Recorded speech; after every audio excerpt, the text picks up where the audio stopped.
Yo! What's up mga kapatokers? Sana mapagpalang araw sa ating lahat. So kung bago ka pala dito ka sa aking channel, well, ano pang ginagawa mo? Hit mo na yung subscribe button.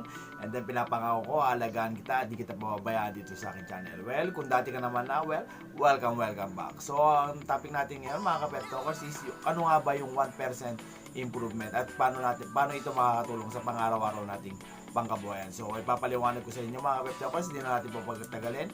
Umpisa lang natin ang intro at sunod-sunod na mga magandang mangyayari. Welcome to Igig Pet Talk!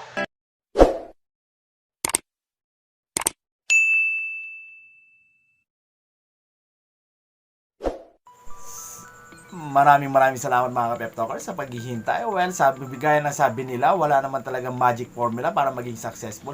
Simpleng strategy lang ang gagawin natin at makikita natin ang napakagandang result. Ito ay gamit ang 1% improvement mga ka-pep talkers. Ang 1% improvement mga ka-pep talkers, ito yung pagpo-focus mo dun sa sa iyong goal. Then dahan-dahan ka, unti-unti mong dinadagdagan, kumbaga dahan-dahan mong ginagalingan from time to time, dinadagdagan mo hanggang maabot mo yung success na tinatawag nila o yung goal na ginugusto mo sa buhay mga ka-pep talkers.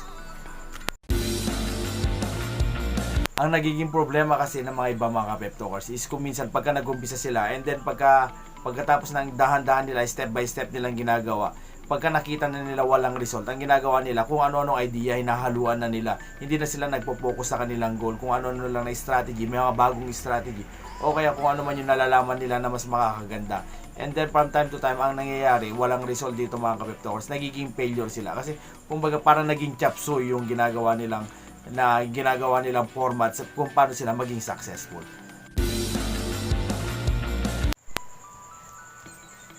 So mga ka-pep talkers, eto papaliwanag ko, magbibigay ako ng example ng 1% improvement mga ka-pep talkers. Ako bilang bikers is gusto ko ang goal ko sa buhay is gusto ko makalayo sa gamit lang yung aking bike. So every Saturday tinatry ko nagbike. Una nag-umpisa muna ako dito sa kanto namin, and then every other Saturday nagdadagdag ako ng isa ng paisa. Ngayon mga ka-pep talkers, nakalayo na ako, hindi ko nakakamalayan.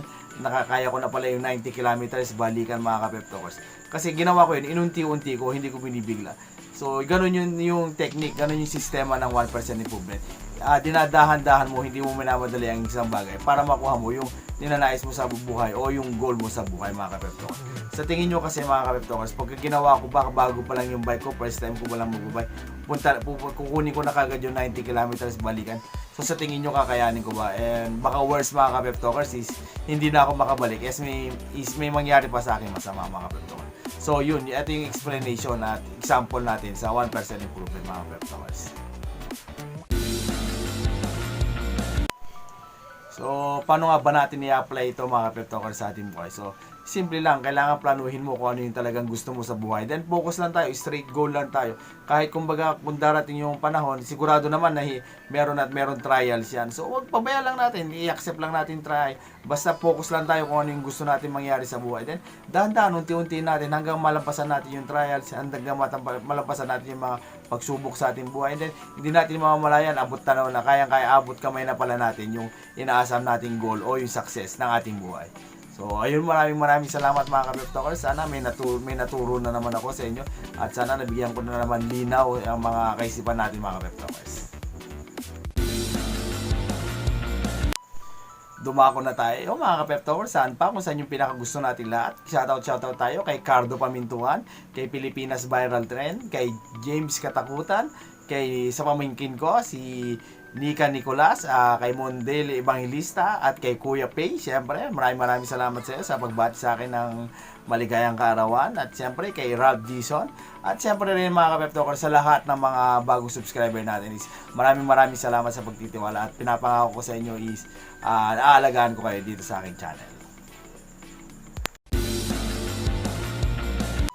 Dumako naman tayo mga ka-pep talkers sa ating promo. Ayun, yung road to 1K subscriber natin mga ka-pep talkers. So, simple lang yung mechanics natin mga ka-pep talkers. Mag-recruit lang kayo. Ito, simple yan na lang natin. Sana maintindihan nyo na. Kasi marami pa rin yung nagtatanong sa akin. Hindi pa rin nila naiintindihan. Ewan ko kung paano ko ipapaliwanag sa inyo. Para may diferensya na yata ako. Hindi ko na kayang ipaliwanag sa inyo ng maayos. So, Eto lang, simple lang naman mga ka-pep talkers. Mag-recruit lang kayo ng dalawa yung kaibigan para mag-subscribe. And then, hingan nyo ng proof na nag-subscribe sila. Then, i-comment nyo lang dun sa natin mga ka-pep talkers sa 8 gig pep talk dyan sa Facebook account natin mga ka-pep talkers. Then, okay na, done na. Sige, okay na yan. Kasali ka na sa raffle mga ka-pep talkers. So, ayun, ganun. Napakasimple lang. Ang raffle natin mga ka-pep talkers, nagsimula noong July 8 at matatapos nitong itong katapusan ng July. So, ayun, ang draw date natin is August 2 mga ka-pep talkers. So, ayun, kung nagustuhan nyo ang aking video, pag-subscribe naman mga ka-pep talkers. At kita-kita tayo sa aking susunod na vlog. Like this video, hit like, share, comment, and subscribe. Thanks for watching. Bye-bye!